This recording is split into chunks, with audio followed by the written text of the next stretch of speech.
The Trains of a Christmas Story on this episode of Toy Train Tips and Tricks. Over the past 4 decades, the 1983 film A Christmas Story has transitioned from a box office flop to an American pop culture icon. Every holiday season, millions of Americans watch and rewatch the adventures and misadventures of young Ralph Parker and his quest for his ultimate Christmas gift, the Red Ryder BB Gun. Along the way, we revisit memorable scenes and props like the the major award, the pink bunny suit, the flagpole, the Little Orphan Annie decoder ring, and more. For me, however, the best part of the film comes in the first few minutes, and the notable prop is the Lionel trains in the department store window, with kids' faces pressed against the glass, struggling to get a glimpse of the magic on the other side. This is the part of the film where I grab my remote and examine frame by frame the trains featured in this scene. So come along with me as we examine and identify, as best as possible, the trains of A Christmas Story.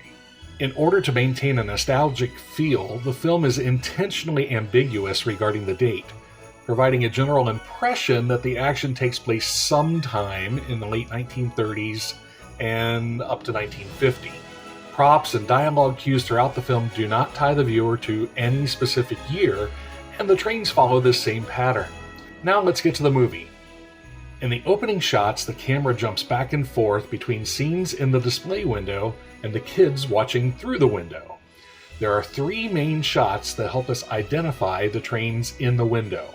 First, the film whets our appetite with an overview of the display through the department store window.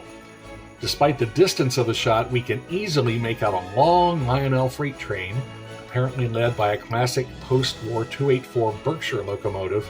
It's down in the lower left hand of the frame, followed by a Lionel passenger train in the opposite direction on a narrow track. This passenger train has the unmistakable colors and outline of Lionel's classic pre-war Hiawatha set, led by the number 250E, which was first produced in 1935.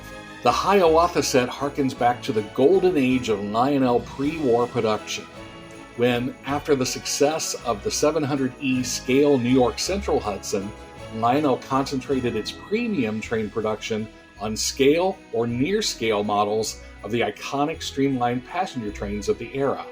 The Hiawatha, the City of Portland M10000, and the Flying Yankee diesel streamliners, the streamlined Torpedo K4 Pacific of the Broadway Limited, and others. These classic models often required Lionel's new, more realistic 072 T-rail track for operation rather than the more toy-like regular O-gauge track. It would not have been out of the question for a department store to display to include the Hiawatha even into the early post-war years. After a few quick shots of the kids and other toys in the display, we get our best view of the freight train as it barrels towards us on the upper level of the display layout. The locomotive disappears into a tunnel, only to reappear on the lower level. Clearly, a tight spiral connects these 2 levels, which helps explain the use of a short passenger train running in the opposite direction. It must climb a substantial grade here, whereas the long freight train is likely climbing a gentler grade on the back side of the display to get up to this level. As the freight train approaches, we can make out the 8 driving wheels and the long boiler of the Lionel Berkshire, most likely a post-1950 number 736 model with magnetraction. A brown boxcar trails the locomotive. The color and markings appear to indicate a Pennsylvania Railroad car, but the location of the logo and the text do not match any Lionel cars I can find that were made up to the time of filming. It may be a custom lettered car. Next in the consist, we find a pair of common Lionel NYC number 6462 gondola cars. These were ubiquitous in the post-war era. I like that word, ubiquitous. The next car appears to be a number 2458 Pennsylvania double-door automotive boxcar made from 1946 to 48. The clue here is you can see the air brake tank underneath the car, which helps us identify it along with the large door opening. Next comes a colorful B&O Sentinel boxcar. This might be a classic number 6464 325 Lionel car from 1956, but the post-war version usually sports a lighter shade of blue than what we see here, so this is more likely a later Lionel MPC reissue of the car. Next comes the Lionel 4-wheel depressed center transformer car, either a number 2461 from 1947-1948, or the later 6461 from 1949 and 1950, the main difference between the two being the couplers, which we cannot see in the clip. Behind the transformer car, we see what appears to be a number 3464 New York Central operating boxcar from 1949 to 1952. The plunger for the operating mechanism is barely visible under the car as it passes by. Next, we can make out a pair of black single-dome tank cars before the camera cuts away. These cars match the overall size and shape of Lionel's post-war and MPC single-dome chemical cars, but again, the markings do not match any Lionel cars I can find that were manufactured prior to 1983, and they therefore are likely custom-decorated cars. Zooming in, we can also see two box cars behind the tank cars. One is gray, one is silver. We cannot make out any markings. And there's the faint outline of possibly two hopper cars.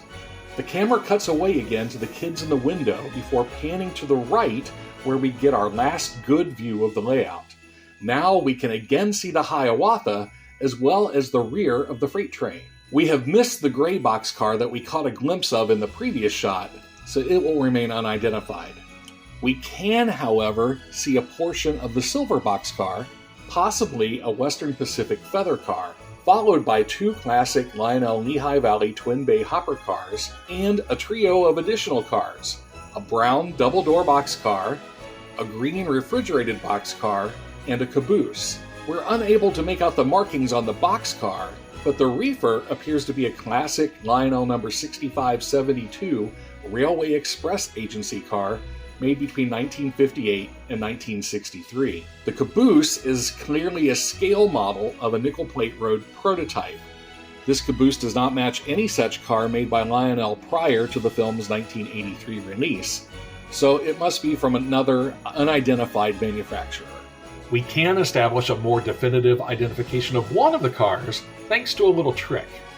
While there are no more direct views of the trains, we can sometimes see the trains reflected in the window as the boys watch.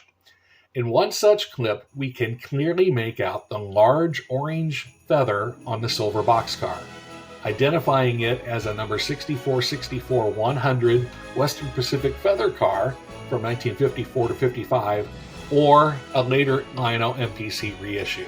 By piecing together several shots, we can establish that the freight train consists of 15 cars and a caboose, and we can identify most of the cars in the train, consisting mainly of cars that would have been familiar to any Lionel fan of the early post-war era. So the next time you watch A Christmas Story, even if it's your first time, don't forget to appreciate these unsung heroes of the film, the Lionel trains that set the stage for all of the heartwarming, nostalgic storytelling that comes after. I hope you enjoyed watching this video as much as I enjoyed making it, and if so, please like it, share it, give us a comment about your favorite trains in another film.